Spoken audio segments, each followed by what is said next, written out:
সাইব রাদিয়াল্লাহু তাআলা বলেন, হযরতে ওমর রাদিয়াল্লাহু তাআলা এর জামানায় হযরতে ওমর রাদিয়াল্লাহু তাআলা পিছনে মুসল্লি হয়ে সামনে ইমাম দিয়া ওনার জামানায় 20 রাকাত তারাবির নামাজ পড়িয়েছেন। বলেন সুবহানাল্লাহ। এরপরে আবু সাইদ বলেন, হযরতে ওমর রাদিয়াল্লাহু তাআলা 20 রাকাত তারাবির নামাজ পড়ার পরে শরীফের মধ্যে আন আবুল হাসনা রাদিয়াল্লাহু তাআলা তিনি বলেন, হযরতে আলী রাদিয়াল্লাহু তাআলা বলছেন যে একজন যুবককে দিয়ে যার কিরাত সহি, যার কোরআন তেলাওয়াত খুব সহি, ওই সহি কোরআন তেলাওয়াত করনেওয়ালা এক যুবককে দিয়ে হযরতে আলী রাদিয়াল্লাহু তাআলা 20 রাকাত তারাবির নামাজ পড়িয়েছেন। বলেন সুবহানাল্লাহ। এরপরে অথচ বুখারী শরীফের ব্যাখ্যা গ্রন্থ উমদাতুল কারি মুল্লা আলী কারি, হযরতে জালালউদ্দিন সৈয়দী, হযরতে নববী ইমাম সুবুকি, হযরত ইমাম আজম আবু হানিফা, হযরত ইমাম শাফিঈ, হযরত ইমাম মালিক, হযরত ইমাম আহমদ ইবনে হাম্বল সবাই বলেছেন এই 8 রাকাত তারাবির নামাজ নয়, এই 8 রাকাত নামাজ হচ্ছে তাহাজ্জুদের নামাজ। সুবহানাল্লাহ। এই নাফিতেরা যেই পরিবারের মহিলা দানবীর, তার স্বামী, তার ছেলে, তার পরিবারের সবাইকে দান করতে উৎসাহ দেয়, মনে করবেন ওই মহিলার বাপের বাড়ির বংশটা অনেক ভালো। ঠিক কিনা বলেন? যেই পুরুষ দান করতে তার মন উৎসাহ, দান করার জন্য নাই, তারপরে দিতে চায়, মনে করবেন তার বংশটা অনেক ভালো। ঠিক কিনা বলেন? আর যেই পরিবারের মহিলা পুরুষ দান করতে বিভিন্ন রকমের টালবানা দেখায়, এটা সেটা বিভিন্ন রকমের অজুহাত দেখায়, মনে করবেন তার বংশটা বেশ ভালো নয়। কারণ দান খয়রাত করেনেওয়ালা ব্যক্তিরা হচ্ছে আমার নবীর উত্তরসূরি, আর যারা দান খয়রাত করতে পিছপা টানে বিভিন্ন রকমের অজুহাত দেখায়, বলে তেরাবির যাই না, তেরাবির টাকা খেনে দিতাম, তাহলে মনে করবেন সে হামানের গোষ্ঠী। ঠিক কিনা বলেন? কারণ দান খয়রাত করতে ইমান লাগে, দান খয়রাত করতে মন লাগে, দান খয়রাত করতে বংশ পরিচয় লাগে, দান খয়রাত করতে উত্তম একটা ইমানের পরিচয় লাগে। ঠিক কিনা বলেন? দিবেন। আর জাকাতের কথা এই জন্য বললাম, ইম্পর্টেন্ট, আপনারা জাকাত দিবেন। এখন আসুন, যে ব্যক্তি চুল কাটে আমাদের দেশে তাকে নাফিত বলে। ঠিক কিনা বলেন? আমাদের দেশে কিছু নাফিত মুসবিলাই বের হয়েছে, ইসলামের বেশ গুরুত্বপূর্ণ কিছু বিধিবিধানকে কাটতে 8 রাকাতে নিয়ে আসছে। কথা বলেন ঠিক কিনা? আশা করি এখন বুঝছেন কি কথা বলতে চাই। আজকে থেকে প্রায় 10-15 বছর আগে এই মুসবিলাই, এই নাফিতগুলো আমাদের দেশে ছিল না। হ্যাঁ, একজনের জন্ম হয়েছিল 1280 হিজরিতে ওই মিডিল ইস্টে, যার নাম ছিল হুসাইন তালবি ইবনে মুসবিলাই ইবনে নাফিত। ঠিক কিনা বলেন? 1280 হিজরিতে এক সালাফি, এক আহলে হাদিস মুসবিলাই বের হয়েছিল। সে প্রথম মিডিল ইস্টের মধ্যে বলেছিল যে তারাবির নামাজ 8 রাকাত। পরে তার কথা কেউ কানে নেয় নাই, তার কথা কেউ গ্রহণযোগ্য করে নাই। এই 1200 হিজরির পরে আবার 200 হিজরি পার হয়েছে, ওই তার আবু জেহেল, উতবা, আবুল আহাব, ইয়াজিদ, ওই তালবি, ওই মুসবিলাইয়ের বাচ্চাগুলা বর্তমানে নতুন করে গোজা দিয়ে এখন তারা ইন্টারনেটের মধ্যে বের হয়েছে।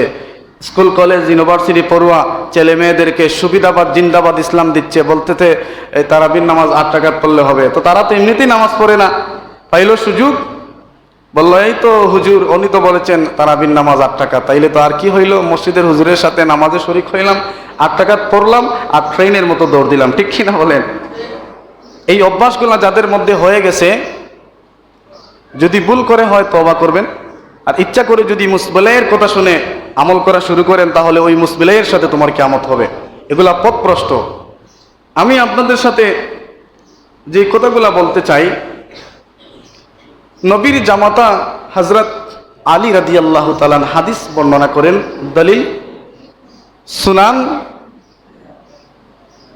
কুবরা লিল বাইহাকি, তিনি হাদিস এনেছেন হযরত আবুল হাসনা রাদিয়াল্লাহু তাআলা, তিনি বর্ণনা করেন আন্না রাজুলান আমরান আলিয়ান রাদিয়াল্লাহু তাআলা, তিনি বর্ণনা করছেন যে আমি একদিন দেখলাম হযরত আলী রাদিয়াল্লাহু তাআলা একজন যুবককে, আন্না রাজুলান আমরান, তিনি বলছেন একজন যুবককে ডাক দিলেন, ডাক দেওয়ার পরে বললেন তুমি মসজিদের জায়নামাজের মুসাল্লা ইমামতি করে এই জায়নামাজের মধ্যে দাঁড়িয়ে তুমি 20 রাকাত তারাবির নামাজ 20 রাকাত 20 রাকাত তারাবির নামাজ তুমি জামাতের সহিত আমাদেরকে নিয়ে আদায় করো। জোরে জোরে বলেন সুবহানাল্লাহ।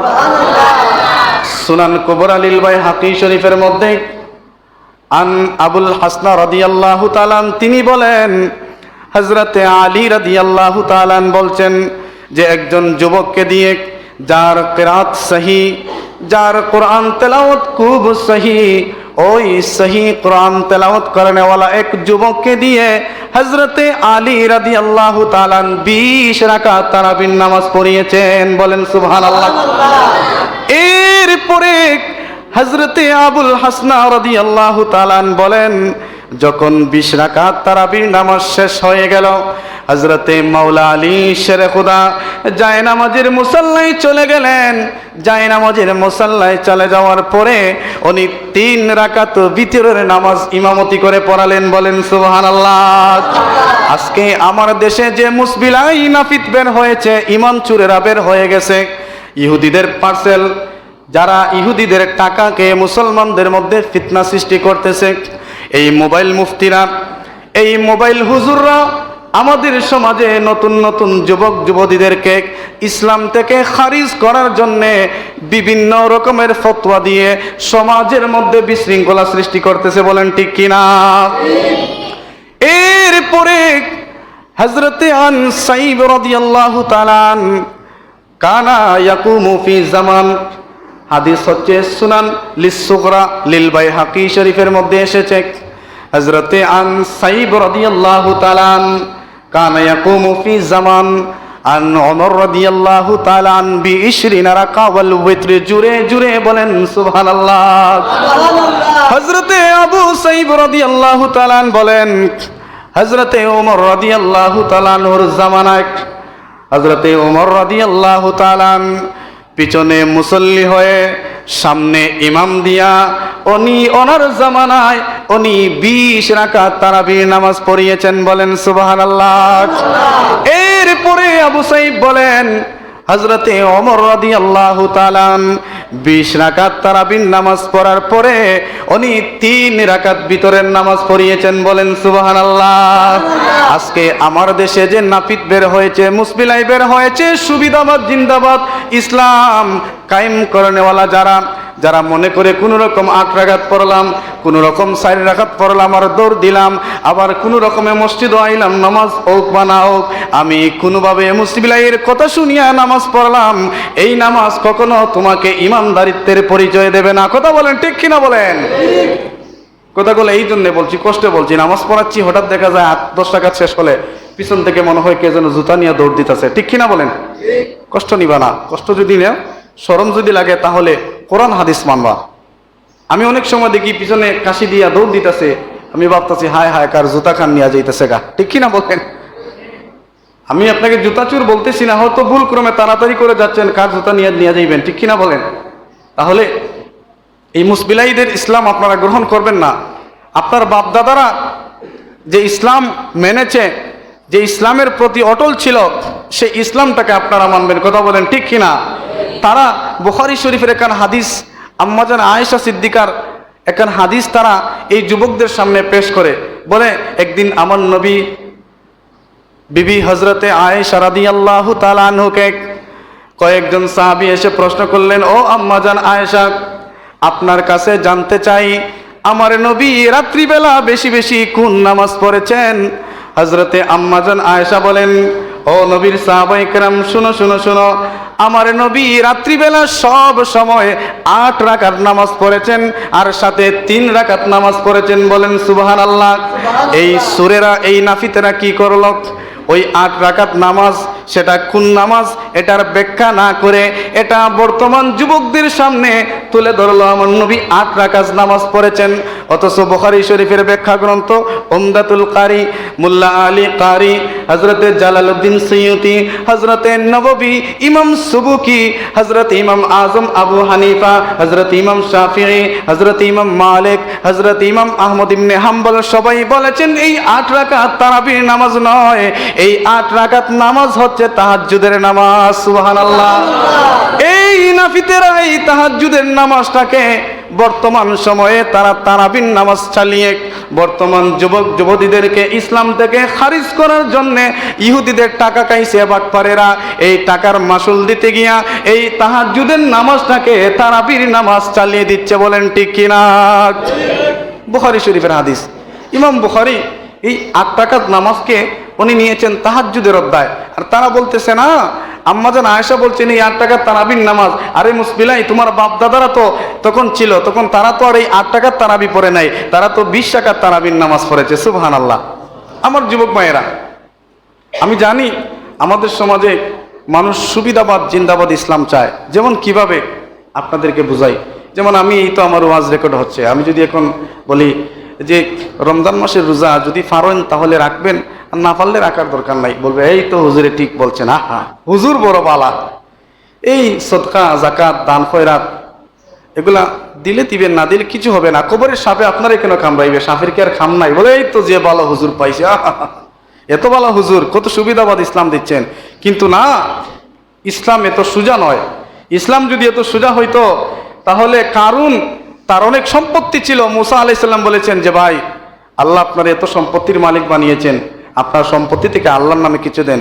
ওই কারণ বলেছে, এ মুসা, এত কষ্টের সম্পত্তি আমি বানাইছি, আল্লাহরই দিবা লাগি।